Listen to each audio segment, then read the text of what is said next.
So welcome to Scanner School. My name is Phil Lichtenberger. My amateur radio call sign is W2LIE, and this is Scanner School, where we teach you everything you want to know about the scanner radio hobby. Like always, all notes and links that were discussed in today's podcast can be found on our website at scannerschool.com/session 109. Welcome to the Scanner School, a podcast dedicated to the scanner radio hobby. Class is about to begin. Here is your host, Phil Lichtenberger. Okay, so today's podcast, we have Garrett Farwell on as our guest. Now, Garrett reached out to me via the website. He just clicked on the podcast on the top banner, and from there, he clicked on Become a Guest. And by doing so, he was brought to a calendar where it gives my availability, and then knowing my availability and his availability, he just picked a time that worked for the two of us and booked the interview. Now, the first time that we booked this, I was sick with a cold. We recorded this way back in October, and it's now the middle of January. So there's been some time between when this was actually recorded and now when it's airing. So because of this, there's a little bit of a difference between when we were speaking about Broadcastify's ability to record and store audio versus the way they actually do it today. So when we recorded this, I think that the limit was a 30-day retention policy on recorded audio, whereas today it is now a year. So when we talk about it in the recording, it's different from when it is when we actually publish it. So again, there's that, and there's also a command line that I give in the middle of this conversation with Garrett. And I'm not going to spoil it by telling you what it is now and here, but we'll put a link to the entire command line over in the session notes. Again, scannerschool.com/session 109. And there's a good probability too that there'll be a YouTube video that also explains how I do this, because I do have some audio here that I have to do this with. So it's a good opportunity for me to create a YouTube video. So again, that link will also be in the session notes, but use this as an opportunity to subscribe to our YouTube channel. Scannerschool.com/YouTube is where I keep the videos that kind of go with what we're talking here. I definitely have to put more videos out there as well. But again, scannerschool.com/YouTube. And again, if you're listening to this right now on a pod player and you haven't yet subscribed, click the subscribe button so you don't miss next week's podcast. All right, let's go ahead and jump into today's interview with Garrett Farwell. We talk about how he records his scanner radio's audio to his PC. Garrett, thank you for taking the time and being a part of the podcast today. I really appreciate this, and thank you so much for rescheduling this. I know we had originally done this when I was supposed to do this when I had my cold, so feeling a little bit better now. So thank you so much for rescheduling this and taking the time out a second time to sit down and talk with us. I appreciate it. Not a problem at all, Phil. I'm thrilled to be here. Thanks for having me. Okay, my pleasure. So, really quick, I always ask all my guests is give us a little bit of background about who you are and tell us a little bit about how you got into the hobby. Yeah, absolutely. So I live in San Francisco, California, and most of my time, like many of us, is spent at work, for better or for worse. Big shocker, I work for a software company here in San Francisco as a solution engineer. And often that position is actually called more like a pre-sales consultant or a sales engineer. So basically what I am is a technical resource for our sales team when we're selling our technology to a new customer. So my role is to help ensure that we sell the right products and that we match the right solutions to the customer's technical need. Okay. I think I've got that pretty well down by now, I hope. So how does that, how did you get into the scanning hobby? Yeah, let me answer that part of the question. So Sure. My family's been going up to Lake Tahoe for basically as long as I can remember. And my uncle bought forever ago, one of those Radio Shack realistic 10-channel scanners that he had for a very long time and he used to bring over when we got together as a family. And I remember him turning it on, and we could hear where we stay in Lake Tahoe. We could hear the calls go out on the scanner. And then a couple seconds later, you could hear the fire department or the sheriff, respond to the call, and you could hear them responding like right in front of where we were staying. And it was just because it's kind of a smaller community up there, it's really fun to be informed as to sort of what's going on. And, you hear a siren, and it's usually only one up there, unlike here in San Francisco, where about every 30 seconds there's a siren going off. So it's really cool to be able to kind of be in the know and be a part of the sort of small town community when public safety and first responders are responding to know what's going on. So that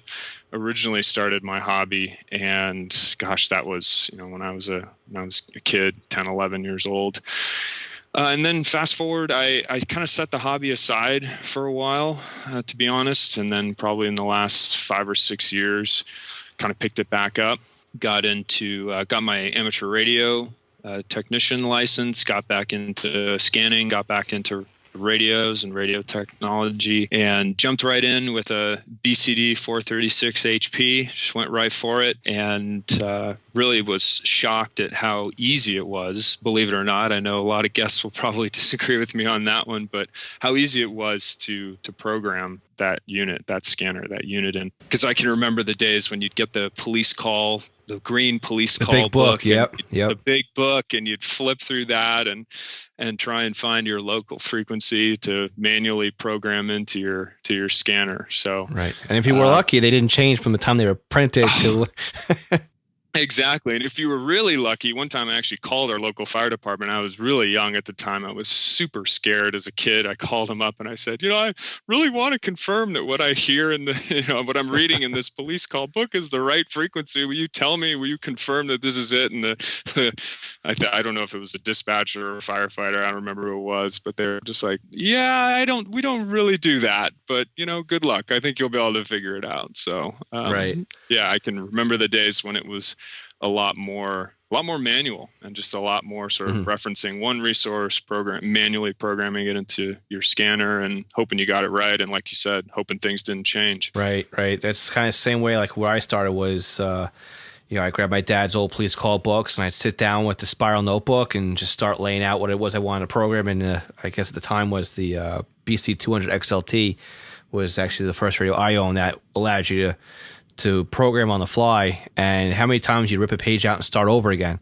You remap everything. And as a kid, it was, it was pen and paper. That's all it was. It wasn't really like today, or it was great and with spreadsheets and easy to do. And, but and a database, right? An online database and radio reference to go and figure out different talk groups and different ways of sort of prospecting and understanding where you can go to listen to additional things. So yeah, we're as complex as it may sound or seem. I think it's come a long way, and it's a lot simpler than it was. Certainly is. Yeah, I remember when I first got my first radio that did EDAX, trying to program that in, and try to remember like, the logical channel number had to start in position 1. God forbid you start in position 2. It threw the whole radio into into chaos. But just discovering like going from conventional only, and then discovering that there's trunking out there, then realizing there's a whole lot more going on than I was ever able to listen to. You get that little taste, and then it's like, what else is out there? Then there's Motorola systems. So now getting into the systems now with P25 and everything else, and all the other trunk systems that are out there, LTR, DMR, and XDN. It's like every business has their own. They're on some other community system or whatever else. So there is definitely a lot more fun when it comes to programming than what used to be. So whereas just plugging in a crystal now versus mapping out trunk systems. I mean, the 436 is a great radio to jump into to get back in the hobby, because it is database driven, and all you're really doing is right clicking and adding to favorites list. And as long as you remember to update that database, that's getting your your police call book up to date real fast. Exactly, right. You had to make sure you had, and I think it came out. What was it, once a year? So I can't remember Something the like frequency of that police call, but once a year sounds like forever now especially sort of a scanning and recording perspective, because frequencies and things change quickly and doors open and close all the time. So yep. And then you also used to get the updates, so you get a little packet and you put them in the back of the book, and That's right. I forgot about those. That's right. You have the sort of addendums or the yes. Yeah, that's right. I forgot about that. Yep. So, that's awesome. That brings me back. Yep. But times have definitely changed. So you're here today to talk about recording. So, I mean, we could definitely talk about, reel-to-reel recording, or what you're doing now to record. Because I know I've got, tapes and stuff like now CDs full of recording, and now I have a whole backup NAS sitting over my shoulder that has years worth of recordings in them. So things have definitely changed on that front as well. So I'll let you take it. What is it that you do, and how do you have your recording set up, and what are the benefits? And I mean, just go ahead and feel free to talk about it. Just free flow about it a little bit. Sure. Yeah. So I'll talk a little bit about what I mostly record and where my interests are. So I mostly record air shows, local public safety, and my favorite local public safety time to be recording is during events or festivals. It seems that you get a lot more sort of action and knuckleheads usually when the festivals and the events take place locally. So that there's always something funny to listen to, probably even especially here in San Francisco. But I also listen to marine traffic. I listen to Coast Guard ships coming in and out of the Bay Area here. So we're really lucky. We have a lot of air traffic. We have a lot of marine traffic. We've got a lot of local events we can listen to, or that I can listen to. And then I also dabble in the military air band as well. So we get a good amount of it here, but I know you had Michael Mann on an earlier episode, which, by the way, I've listened to just about every episode I think you've put out. So thank you. So Michael Mann's was fantastic, and he went into some greater detail about that. But I kind of dabble in that. I have a lot of interest in kind of getting better at that, and that podcast was really, really helpful. So those are sort of my main focal points. I do listen to a little bit of amateur radio. I do sort of listen and record to a little bit of that, not really specifically to hear what's being said on those ham repeaters and on those ham frequencies, but more just from a traffic perspective.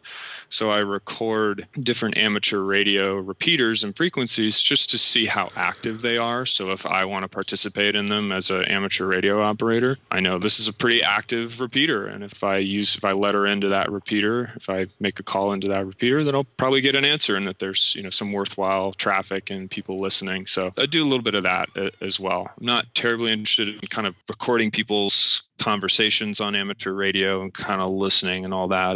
That feels to me to be taking it a little too far. It's just more for the understanding of kind of where people are conversing and where the popular repeaters are in my area. So that's the start.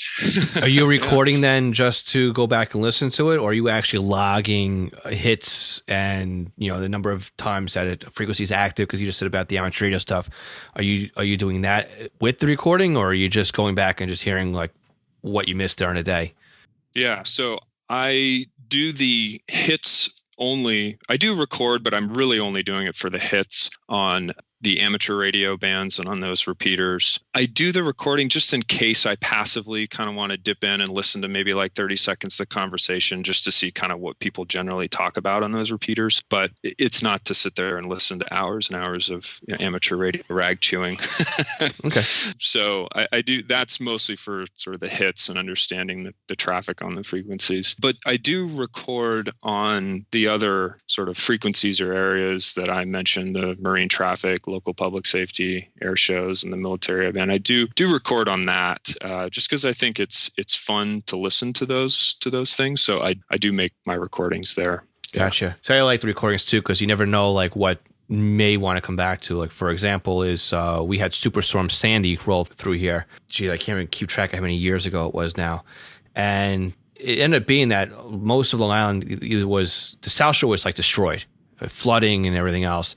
Parts of Queens, they had a fire. It was the whole neighborhood was flooded, and then they had a fire that went from house to house to house to house, and kind of just destroyed the whole neighborhood. But a lot of people, they started asking me, "Do you have the audio?" So now every year I replay that audio. I have 4 live feeds that I set up just for it. That I just start at midnight. I just start playing the audio back in real time, and I do to 2 counties. I do Nassau and Suffolk Police and Fire as 4 individual feeds. And the amount of people that come back year over year over year that want to listen to that because either they were without power or they were out, waist deep fighting a fire. I know the department where my parents are, they just had electrical fire over electrical fire. So even going back on something like that is always cool. And then I record for a local amateur radio club asked me to set up a live feed and record because they use that as ammunition for when they have to look for jammers and stuff like that, they can go back through the logging and find out at what time did this event take place, or who was it that said this or something like that. So, I mean, it's a closed club, so they have a little more control over what it is they want to do, but it's always cool to go back there and kind of listen. But, you get to a certain point where it's like, I got to purge the data. Absolutely. I know exactly what you're saying. You can only have so much data in your closet, so to speak, before you got to go back and clean it out. But I'll bridge off that comment a little bit. I mean, I think my big interest in recording, especially similar to what you just mentioned there with Hurricane Sandy and recording local public safety in particular, is I really like to feel like I'm listening to how our first responders respond in the community, and kind of that really raw, on the ground, unfiltered view into how they're responding to an incident or tragedy. Because oftentimes we read about it in the newspaper, we see it online, we see it on the evening news, but to really kind of put yourself in the shoes of those people who were first at the scene is something pretty moving, I think, at times. And so I do record for some of that purpose as well. Be honest, I haven't caught any sort of major Bay Area tragedies, nor do I really ever want to. But it is neat. I listened to and would encourage folks to listen to the archives on Broadcastify from some of the real unfortunate incidents, especially that we've had here in the U.S. But it just really gives you a great view and perspective into what our first responders respond to. So that's part of my interest in recording and sort of this side of the hobby as well, is to really get that unfiltered view. Yep, and title for that too. I mean, there's the 9/11 tapes that are out there, and I play those as a tribute every year because I know a lot of people just want to remember. That's their way of remembering things. So I put that out there. Me personally, I haven't gotten beyond the first 5 minutes of the first tape. That's as far as I can take it. But I mean, I have people who listen to it all day long. Just some of the things that you hear too. Like I have had departments come to me and say, hey, we had an issue with a call today. Can you send me the audio for that? Because you would think they would have in-house recording capabilities, but apparently they don't. So, I'll listen to the audio. I'm like, I think what you want to hear is like 3 minutes in. Of course, that's when the guy gets all hot and bothered. He's like, there's a fire. And then everybody steps on everybody and they're trying to use it for training. But I mean, I've heard, like what you're saying too, just things that as they unfold. Memorial Day weekend here, we have the air show. So I always have a feed set up for the air show and I listen to that. And I normally keep the radios going after the fact a little bit. And they had a couple of older planes, period-specific planes that they fly around after the military leaves. There's still some civilian stuff that gets left behind, and they were doing a flyby, I guess, for some media thing over the Hudson River, and one of the engines failed in one of the planes, and the plane ended up actually going down. And just to listen to the pilot, they're talking together, and there's no sign of any issues. The two pilots are going back and forth, and the next thing you hear is you hear something real quick, and then the other pilot goes into a panic, going, where are you? Is everything okay? And unfortunately, never hear the other pilot come back. He passed away in the accident. But just to hear that live and the chillingness behind it, and knowing, okay, I have that archive now, and that's going to go I kind of clipped that audio and saved it, but it's one of those things you don't really share with anybody, But it is amazing what sometimes you can pick up on the air. So yeah. And as tragic as that event, I'm sure it was reported on in the news. I'm sure that there were other ways that was communicated to the community, and you got to hear the unfortunate reality of what really happened, and that firsthand experience, which I think is really cool, even though it might be emotional and tough to hear. You got to hear the real deal. Yep. So I find that to be sort of a real sort of moving and fascinating part of it as well. So, okay, so we've talked about now some of the things that we can do, some of the things we have done with the recording. I think we got everybody's interested in this part of it. So let's back it up now and let's start with, how do you start recording? I mean, what would you suggest as a very easy setup? I mean, I want to guide you into this really quick. Based on the radio that you have right now. Yeah. Let's start with that. Let's talk with recording with the 436. Do you do that at all? I do, yes. So I use, and I guess I'll start answering that question by saying there's so many different ways to record that there's just so many different ways to approach the recording side of the hobby. So I'll try and talk through a few of them. I do use the 436. I do use the record feature on the 436, and then I'll pull the audio off of the 436. I'll just put it into mass storage mode, plug it in my computer, put it in mass storage mode, and then pull the audio off of there. And then I'll use a program that I know you use as well, Phil, Audacity, and I'll put all the tracks together to create one continuous string or one continuous track of audio to be able to actually hear the entire conversation or whatever I'm recording. So recently I recorded the Fleet Week Air Show here in San Francisco that happened last weekend. So I was able to piece all of the just quick little audio clips into one long track of audio. I got a real easy thing for you to do though to help you with that one. Oh, let me know. I'm all ears. If you use the copy command, you can actually copy. I think it's copy and be asterisk dot and then whatever the WAV file is or MP3 file, and then you save it as a new MP3 file, and it actually go through and copy each one of those files sequentially into one big file for you. Perfect. So, yeah, I'm here to learn too, Phil. So thank you very much. What I'll do is I'm already. Yeah, I have to look it up because I use that exactly the same way you use it. I record one of the radios I use records per transmission. So if example is if I'm trying to put a fire call together, I just take the string from point A to point B. I copy all those files into a directory, and I just do a copy command, all MP3, and save it into a final directory, and boop, makes one big file.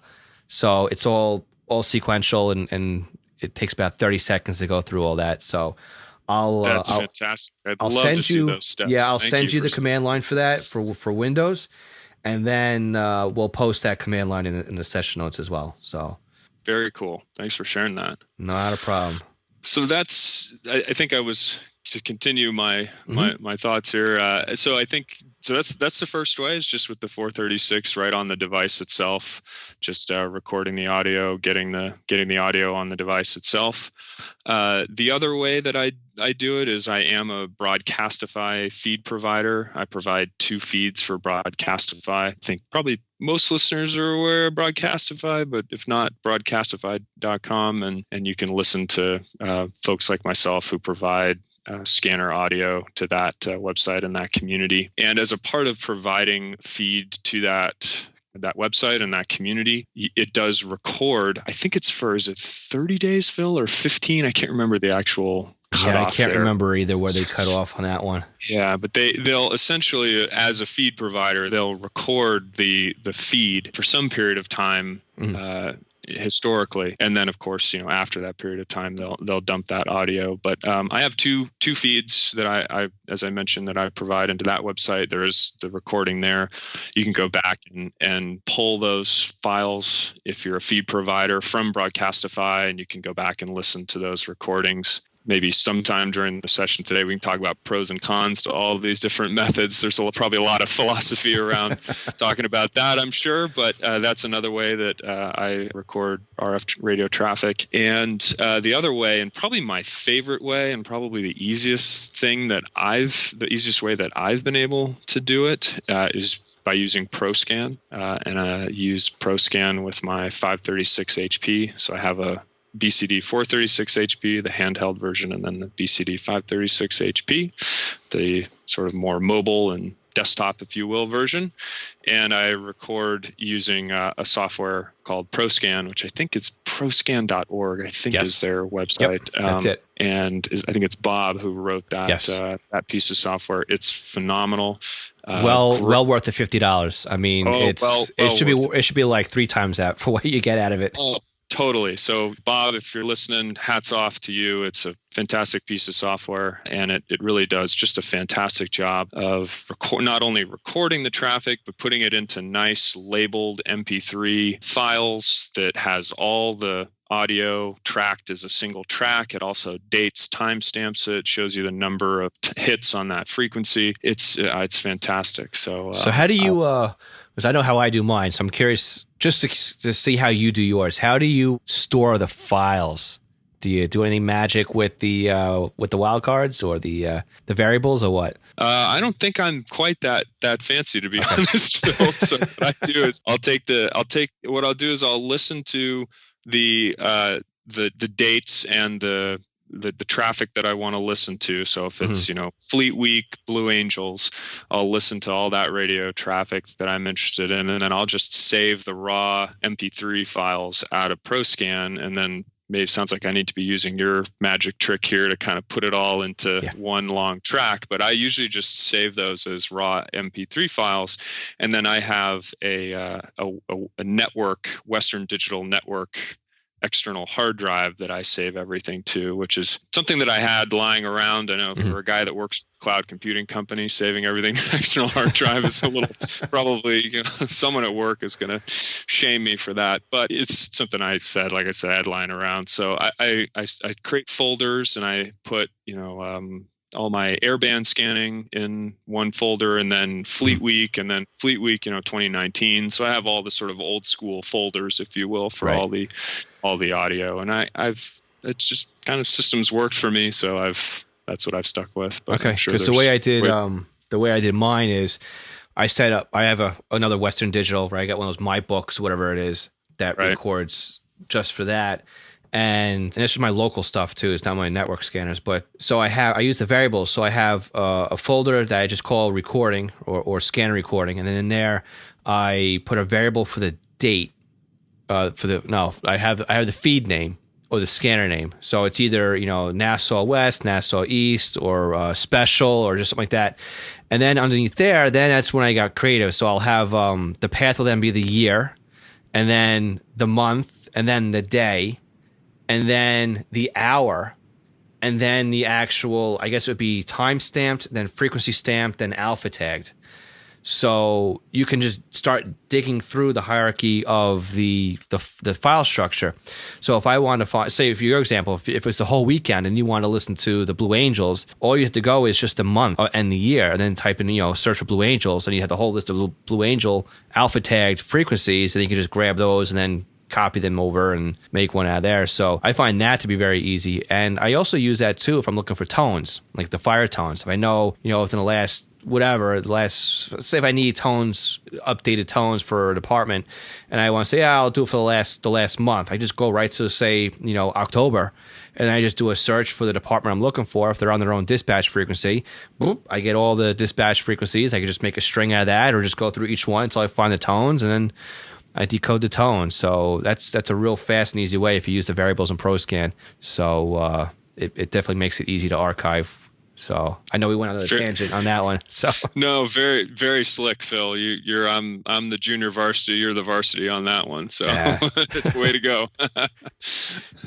Absolutely. And we'll be right back after these messages.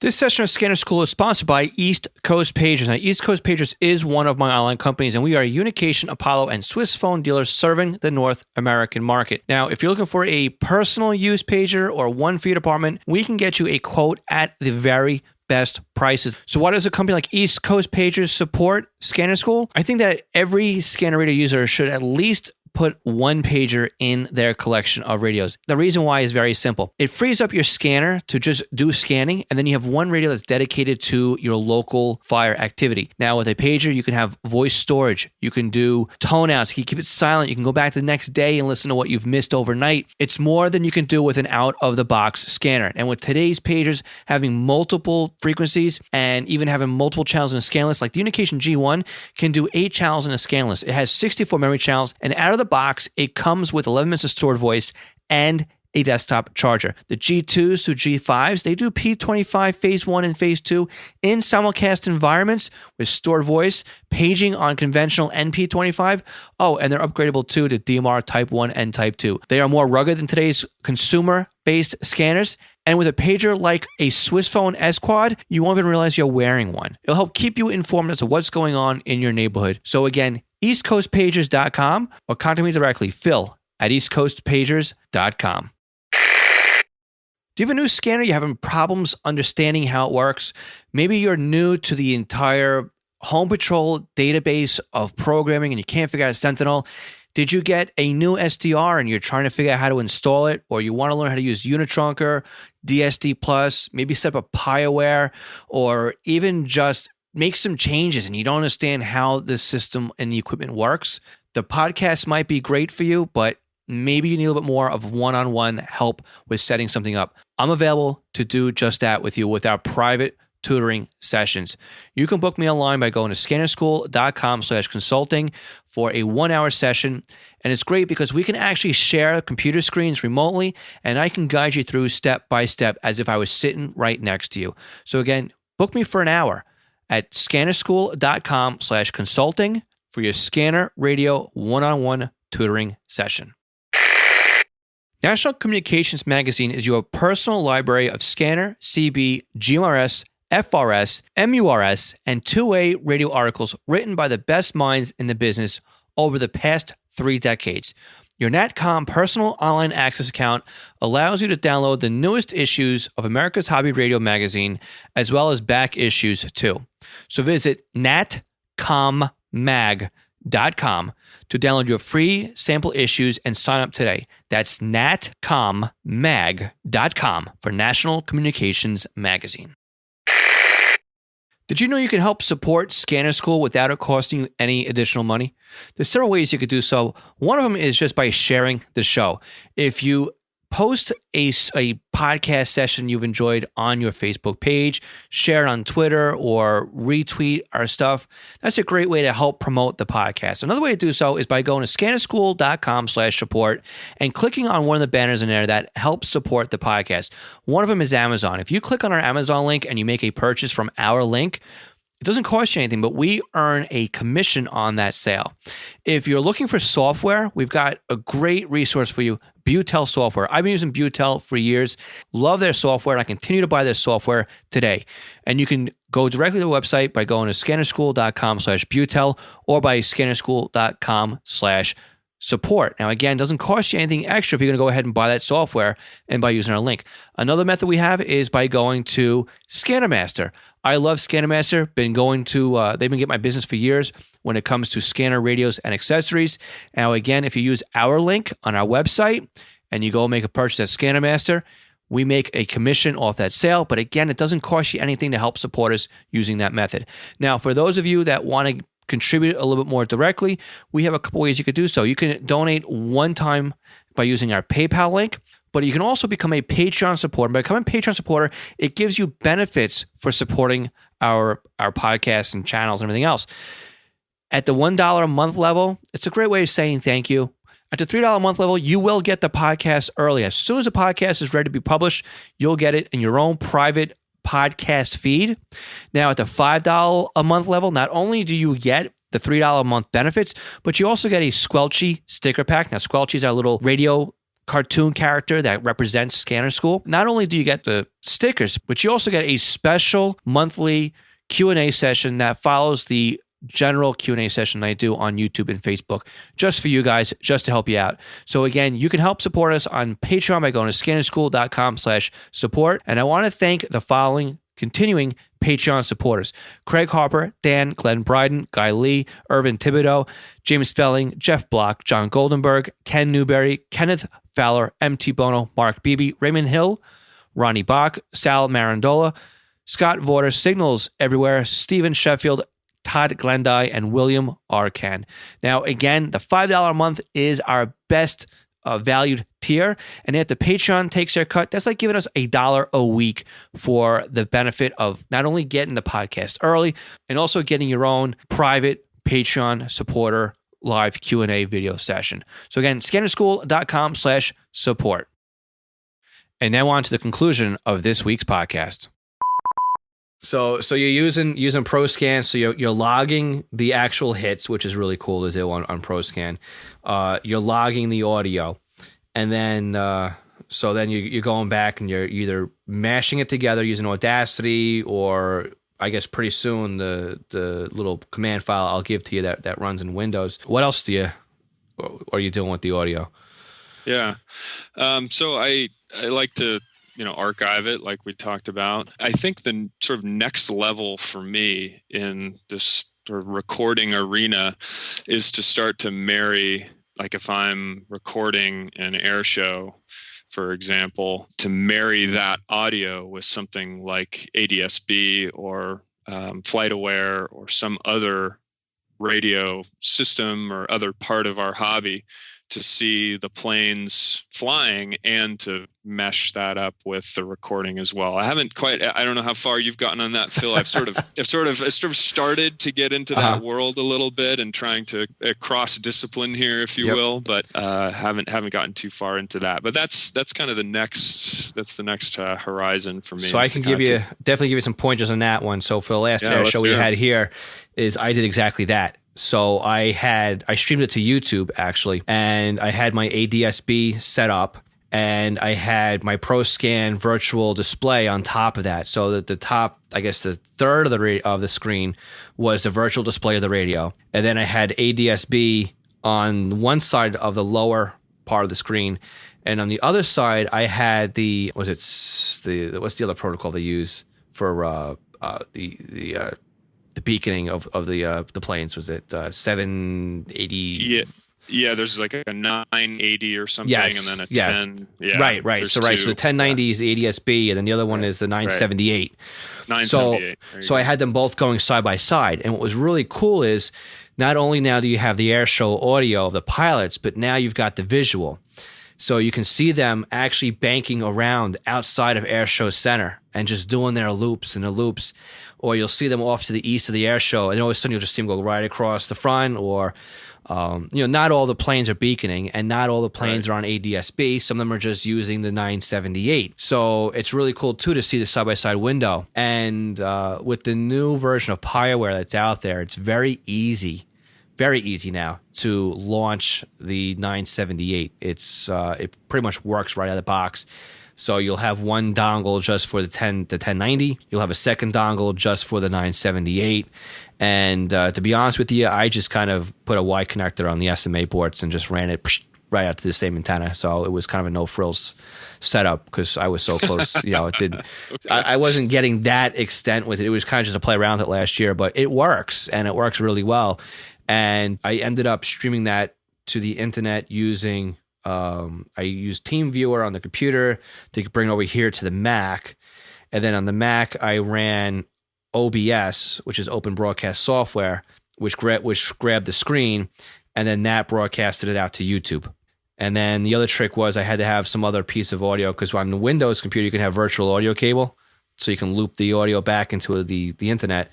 Mac doesn't have that. There's another piece of plugin I had to run on the Mac that actually made a new sound card that made the loop. But yeah, it was interesting doing it this year. So every year you build on it. So I strongly suggest setting that up for next year, because it really is cool. So I'd absolutely love to hear the details of that. And I was chatting in the Scanner School Facebook group. I saw Ken Newberry put up, he was doing streaming Fleet Week here in San Francisco on liveatc.net. So shout out to Ken. He had looked like a pretty sophisticated rig there to hear all the action. So yeah, I saw that too.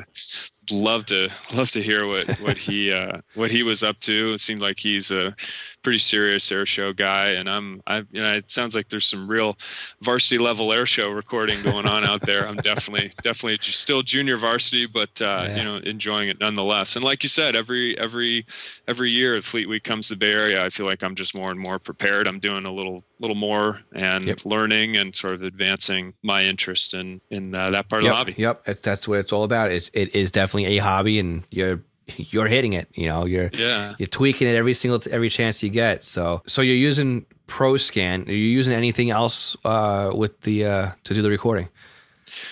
ProScan is the only one that I use for recording. Okay. I'd be curious to hear. I think, as I recall, Phil, you're a Butel guy, and I'll admit I haven't tried that software yet and that platform, but I don't know if there's pros and cons to using that, or how that's different, or if it does recording. I'd be curious to hear. Butel does do the recording, but personally, I lean into ProScan for my recording stuff because of just the flexibility on the wildcards. And I also use ProScan for my streaming. So it's just a Swiss Army knife for me that I prefer to do my programming in Butel and I prefer to do my streaming and my recording through ProScan. And again, not everything will even play through ProScan either, but there's also, you can do recording through FreeScan as well, and who knows what's on the horizon too, because now FreeScan is under new development, so lots of changes could be found in FreeScan as well. So one of the things that I definitely want to touch on with you though is getting the radio now. So we've got the excitement, what you can listen to, right? Mm-hmm. We've got the software we're using and what we're doing with the software. So let's talk more about the hardware. Let's talk about hooking the radio up into the computer. Or what type of computer? Well, obviously, we're using Windows computers here.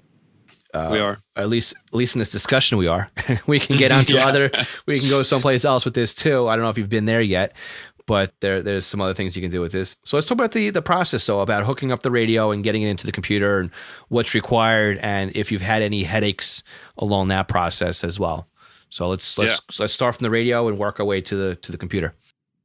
Good. So I could probably talk through two strands of that. I'll start with my 536, my BCD Uniden 536 HP, and that one I have attached to a Dell PC, and that runs ProScan, and it's connected. The PC is connected to the BCD 536 HP in actually two ways. It's connected through a USB cable, so connected directly from the front of the radio into the USB port on the PC. And then you can also connect to the unit through the network. So you can actually have a network connection to the device as well. I've kind of gone back and forth on using both. I've found the network to be just sort of the easiest thing to do. I agree. So you can just reference the Uniden unit on your LAN on your network, and just away you go, and it connects directly to the BCD 536 HP on the network.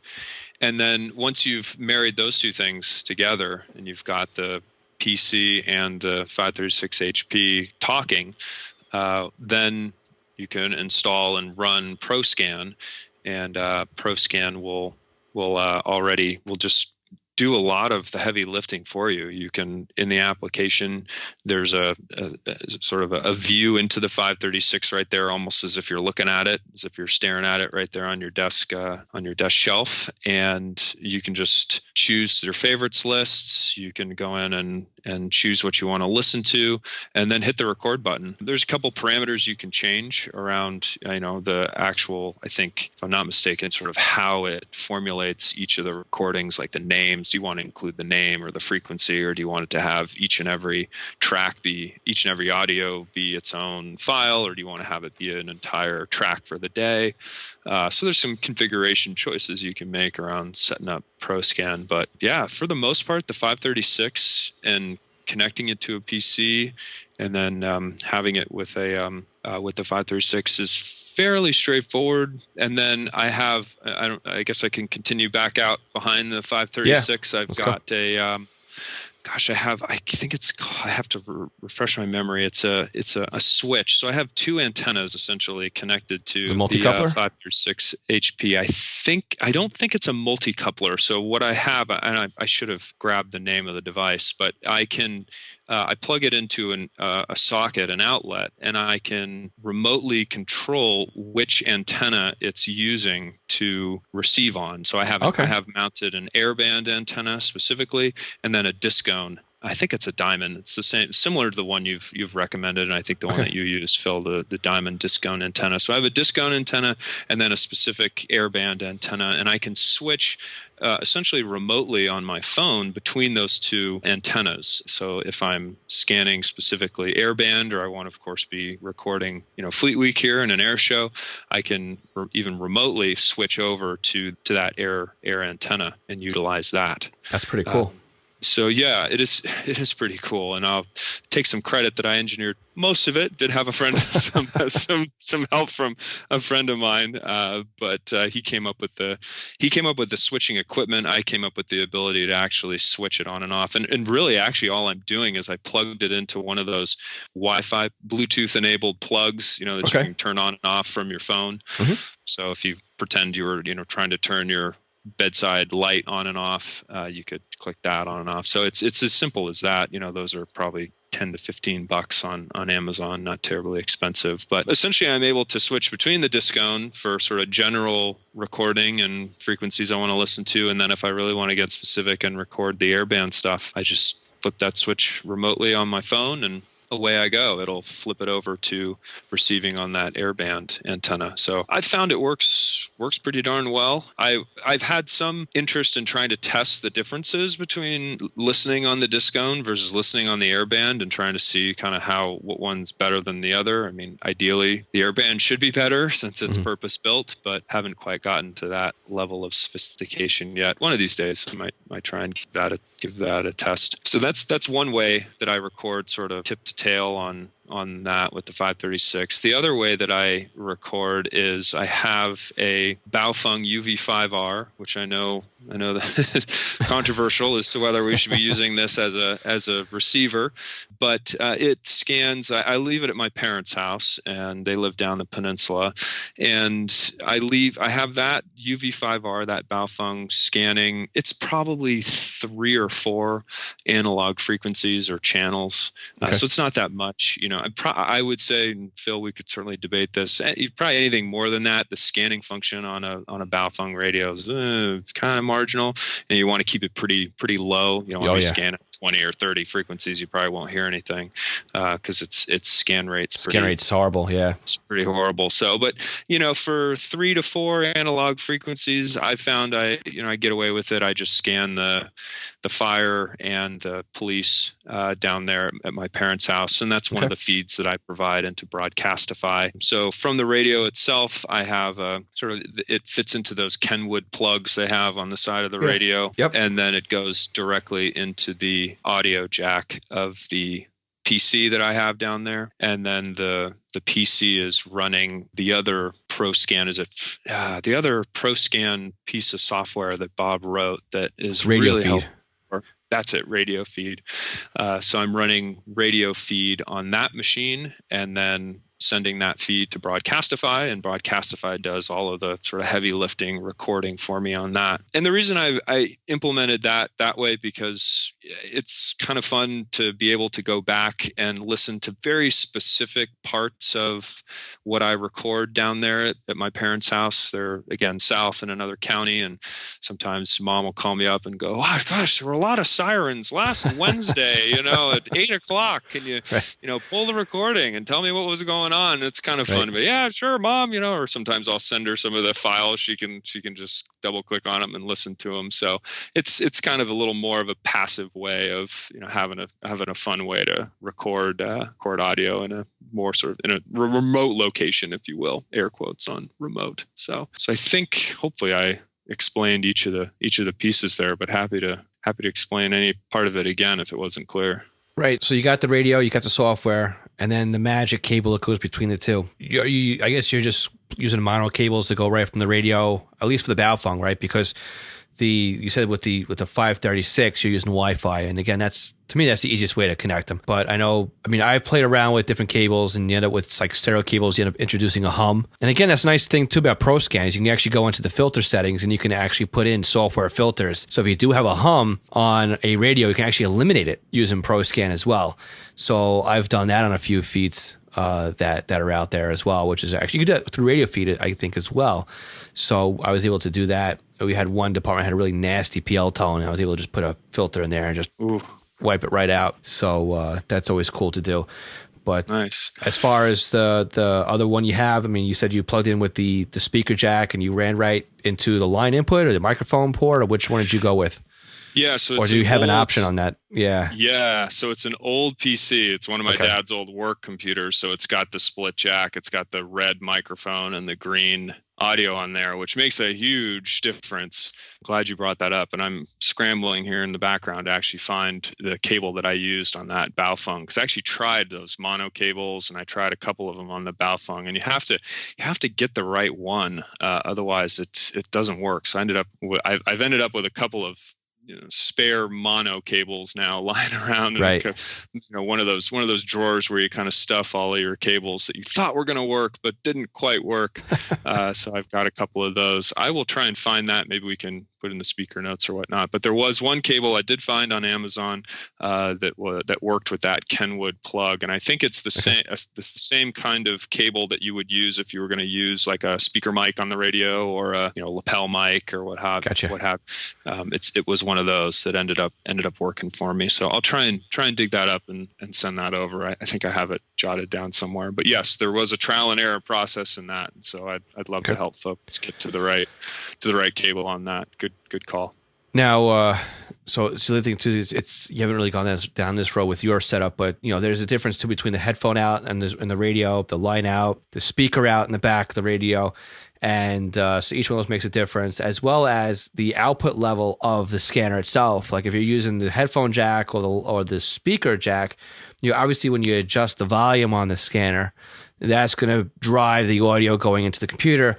And then with your line input or your microphone input, depending which one you're using, right? Because your microphone's got a little bit of gain onto it. Increasing the input level will also increase the noise, the hum, and a hiss potentially.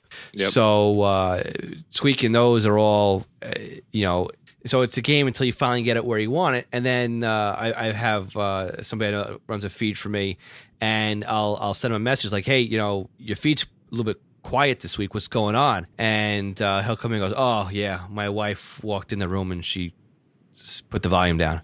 So so he's got to put it back up again. I'm like, dude, just turn the speakers off on the computer or something. But I've witnessed that as well. Yeah. Let me just turn this down over here. Wait a minute, no, you're gonna throw the whole thing off. So yeah, absolutely. I feel for that. Been there.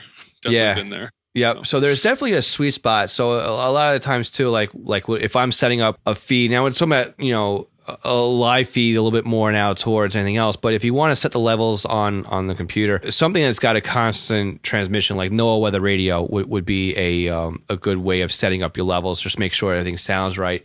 Or even, you jump on the ham bands or GMRS, because you get a lot of guys that forget that, the PTT is also an RTL or release to listen. And, they can talk they can certainly talk forever, some of these guys.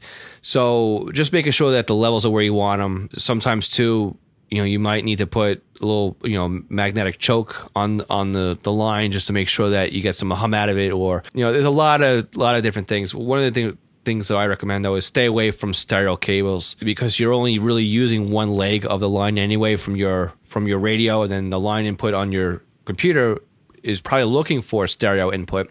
So you have an open line there. I found out that basically just standard mono cables work well. Radio Shack used to sell mono cables. They called it dubbing cables, which added a bit of attenuation into the line. So people go out there and they buy this, I got the mono cable, and then they find out, I can't hear anything when I had the volume all cranked up. It's because they went and they bought the wrong cable. So solder your own cables are pretty easy too if you want to go down that route. I've done that, but lately it's just been going to the store and buying them, because I've gotten to the point now where I don't have the time to sit there and solder up all these cables, and I've already made a whole pile of them anyway. So getting the radio into the computer and getting good sound is not a difficult process, but you want to spend the time doing it, because in the end, right, the audio that you're recording is what's coming out of the speaker and going into the computer. So that's really like where you want to make sure that you've got things tweaked and dialed in as good as you can get them. Yeah, absolutely. And I think you hit on it right, Phil. It's sort of it's a tweaking process, kind of go back and forth, maybe adjust the volume a little bit, maybe try a different cable. Thankfully, most of these cables aren't terribly expensive, so you can sort of mix and match and try different ones. And I've definitely been down that path before. I've also tried, and I don't know that I've seen a lot of success with it, but those ground loop noise isolators, right. One of those along your 3.5 millimeter audio cable. I think they help a little bit, but I haven't seen massive changes and differences in that, but maybe I haven't implemented it correctly. You may not even need it either, because I don't need it on my end. So, yeah. Yeah. So I've played around with those a little bit too, and I did find, and I can send you over the link, but I did find that device that I use on the Baofeng to then plug it into my computer. It's the BTEC 2-pin K1 connector. So it's the 3.5 millimeter adapter, and it does actually have a push to talk button on it as well, which obviously I don't use for that implementation, but kind of cool if I wanted to use the Baofeng as an amateur radio and kind of use it for a little while as that. I've got a usable cable for some other audio options on that as well. So not bad. $16 cable. It does a couple of things for me and been happy. I mean, cool. It's always nice to have a cable that does a couple things for you. So that's a good thing. Definitely. So have you tried playing around with anything else with the recording, or you're pretty much set with the ProScan and the setup you have now, or are you going someplace else? ever changing, right? Okay. That's what's so great about the hobby. So the other piece that I'm now is another horizon for me is trying to do it with SDR, right? And do it with those SDR cables, with the SDR dongles, and to do recording that way, because those SDRs are so capable to look across so much of the spectrum, and they're great for prospecting and kind of seeing where frequencies are, where there's a little more traffic versus others in different bands. So an incredibly capable device. I haven't really gotten far enough into it to do the recording through an RTL SDR or through any sort of software-defined radio. I gotta imagine it's possible out there. Oh yeah, but haven't yet gotten that far. And ProScan makes it really easy, so it's kind of tough to say, oh well, I'll spend a lot of time kind of reinventing the wheel here and using a different tool. But just for fun, I would love to get into some of that. So if you or any of the listeners have some success on that, love to hear about it. Yeah, so here's where I went with it, and so I'll make you fall down the rabbit hole real fast in this one. I'll tell you two things. Well, the first one I don't have much experience with yet, because I was just introduced to it. There's a website called Open Megahertz, and basically allows you to take an SDR, and an SDR is, like you just said, it's got a wide bandwidth, and it kind of allows you to record everything that's going on through a trunk system, because it can monitor everything. So I haven't played around with it, but you can live stream to there as well and record. So I'm still kind of looking at what you can do with that. There's another website called iCopy Radio, which is a service-based recording platform. And again, they give you an SDR dongle, and it's a pay-per, like I said, it's a pay-per platform. But it looks really cool, and it's the sister site of Digital Frequency Search. So if you go on their website, Digital Frequency Search, there'll be a link to iCopy Radio, but there's also real easy access to any digital frequency that's in your area, which is really cool. But what I was really doing with SDRs is I was tying into Unitrunker, and there's an application that I was running called Trunk Recorder, I think is what it was, which sat on top of Unitrunker. So basically Unitrunker would say I'm on this talk group, and then Trunk Recorder would then grab that talk group and then record it. Again, date, talk group, and then alias. So what I was actually doing was I was going through it, and you could do the same thing with ProScan really, is I was setting up the trunk systems, and then I would just lock out all the known talk groups.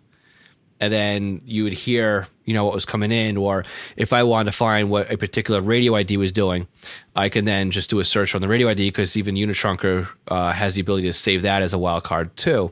Again, using ProScan, you can record the unknowns on a trunk system, but I was also using it with Unitrunker. DSD Plus allows you to record whatever's coming through directly to a file as well. So, because again, it's all using your computer processor at that point.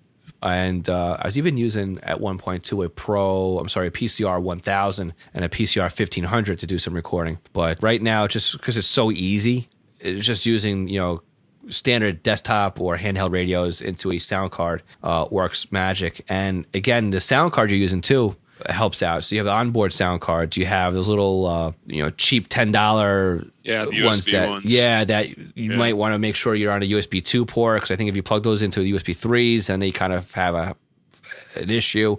I personally run an M Audio 1010 LT as a sound card, which is really cool in ProScan. Because so with like Butel and some other pieces of software, you have a left channel and a right channel, right? and they tie in together. And what happens is a lot of pieces of software see the left channel and right channel as not a single channel, but you can't isolate them. But with ProScan, with ProScan, I could take the left channel, and that's a feed, and then the right channel is a feed. So I could run 8 scanners off of that one sound card. My problem though is that because it's an old PCI size sound card, now trying to find motherboards and computers that will actually handle that sound card is getting harder and harder. So I always end up having to build my own computers when it's time to upgrade, just so I can make sure I got a motherboard that actually has one slot on it that will do that. And I had to go on eBay and find a second card just in case something would ever happen to this other card I have now. So I'm so invested in it that I could do it. But again, if I decide to put the second card in the computer, now I could have 16 scanners coming in if I wanted to. But at that point, you better just go with an SDR at that point, if you need that many feeds. So the horsepower has to be there also. That's the other problem.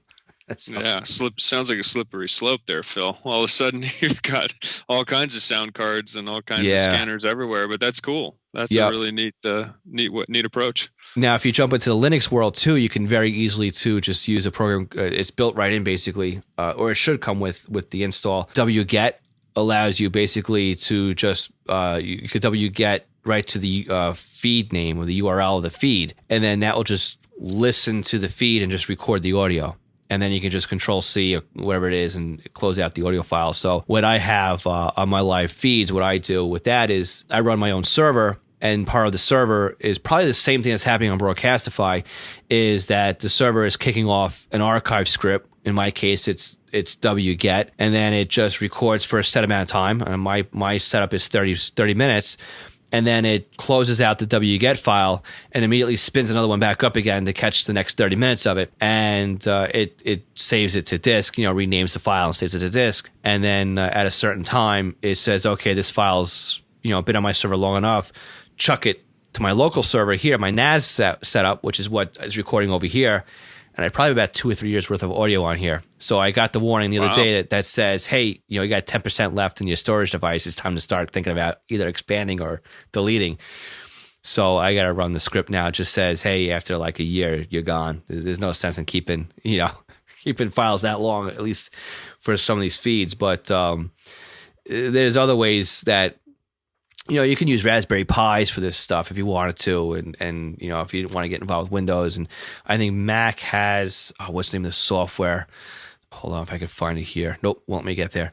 But Mac has, it starts with an L, but it's got a recording software that allows you to stream as well. So there's ways to do it outside of a Windows platform, but really the easiest way, the best way to do it, at least my favorite way of doing it, is through ProScan when I'm recording locally. And I'm glad to hear that's the same way that you're doing it. So yeah, they made it real easy. Yeah, it's inertia, right? It's it's easy and it produces something that's usable. It's hard to sort of prospect elsewhere, but that's also what's fun about the hobby, is trying new things and see if you can get things to work, even if you are reinventing the wheel a little bit. Exactly. But again, there's 3 pieces of software out there that make it real easy to record. You've got Butel does it well. FreeScan does it well for the scanners that it supports. ProScan does it. And again, too, ProScan will even let you do it with a Vox. So even if you don't have a scanner that's even supported, the Vox setting works just as well. So you're not going to get the alpha tags on it, but you'll still get the date and the time and all that in the file name as well. So it is pretty cool. It's a fun part of the hobby. And it's nice to do too, especially what you were saying with the Mill Air, because you could just let a radio go. Or you can just take 3 or 4 radios and make small frequency chunks out of each one of those. And then you just go back, you look at the logs, you go, I got a hit here. What's on this hit? And then you click on the hit, and then it'll play back the audio. And so, it's gone a long way from the voice-activated switches in a reel-to-reel or a cassette deck.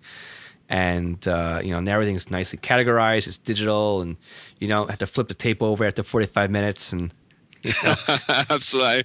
I can remember taking that old, I had a BC, I actually still have it, a BC 80 XLT. Okay. And I don't know if you remember that device, but I would think as a kid, I'd put a microphone in front of the speaker, with a cassette or something, and hit the record button, and whatever I got, and I had probably listened to a lot of dead air for a while, but you did what you could to have fun with it and see what you could record and listen to. Yep, and it's funny too. Like when you go back to them, also like we have on my hobby site, w2le.net, we have audio going back from like the 70s and 80s. Somebody found their reel-to-reel tapes and they transferred them over to the computer, and then we just archived them on my site. So just to go back and hear that the way the tone sounded back then, or even like they would say the toll booths on the Southern State Parkway, which don't exist anymore. So at one point they had toll booths there. So it's like, oh, the accident just outside the toll booths. It's like, now they're really dating themselves. So it is really cool, just to go back and listen to it. And I know a lot of the guys too, they like going back and hearing the old dispatchers that, they listened to as a kid, or maybe it's their parents, or maybe it's, them from 20 years ago listening to themselves, when they had a little bit of a different voice or something like that. So it's always cool. And the other thing too that's interesting to record as well is, people know I redo it, and I'm sure people are starting to learn that you do it, is they'll come to you and say, hey, this dispatcher's signing off the last time today. Can you record his farewell? Or there's one department that does the night before Christmas, but it's their own spin on it, with the fire department. So they always ask me to record it or to stream it special for them. So there is a lot of cool stuff you can hear on the radio when you record it, and it is cool to sometimes just take those little tidbit files and save them for yourself or share with somebody else, and it's a nice part of the hobby. So. Yeah, it's fun.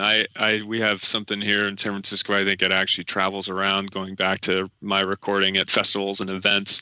I was recording EMS and medical response to an incident here in San Francisco during SantaCon. I don't know if you know what SantaCon is. Yeah. It's basically where everybody dresses up like Santa and goes from bar to bar, and it gets pretty interesting. I guess maybe that's the right word. And I have this little piece of audio file that I really love, and maybe I'll share it with you, Phil. But it's the dispatch. It's the unit calling to the dispatch, and the unit says, dispatch. Essentially, I'm paraphrasing, obviously, but unit dispatch. The individual the reporting person that is reported this medical emergency. What's their description? And dispatch says, oh well, they're in a Santa suit, and dispatch comes back and says, well, there's like 3,000 of them out here. You're going to have to call the RP back and figure out, a little more, give me something more. They have, a certain colored beard or something like that. So you can come up with, there's some funny, and that's part of what's so kind of fun about these festivals and events. You get some of this goofy stuff coming over the airwaves, but it's kind of fun. And it was a neat back and forth. You can hear the dispatcher laughing in the background going, I guess I should have been a little more specific about the Santa you were looking for. So, anyway, it's fun. Every once in a while, you catch a little tidbit like that, and everybody gets a good chuckle out of it. So it's fun. Yep, sounds good. So, any other tips on recording your audio? Gosh, I think we've just well covered it. Have fun with it. It is a process, and sort of trial and error, and playing with different cables. And hopefully, our session here today has given people some good ideas and a couple places to start and some technology to use. And I think we've pretty well covered it, Phil. Excellent. Well, thank you so much for sharing your knowledge and your history on doing this. And I greatly appreciate you coming on here, and especially rescheduling after having to postpone this one due to the minor cold that kept me out for about a week. So, and again, if anybody wants to reach out to you, to kind of maybe share some what they were working on, what's the best way for them to reach out to contact you? Yeah, I think probably the best place, especially in light of our audience, is in the Scanner School Facebook group.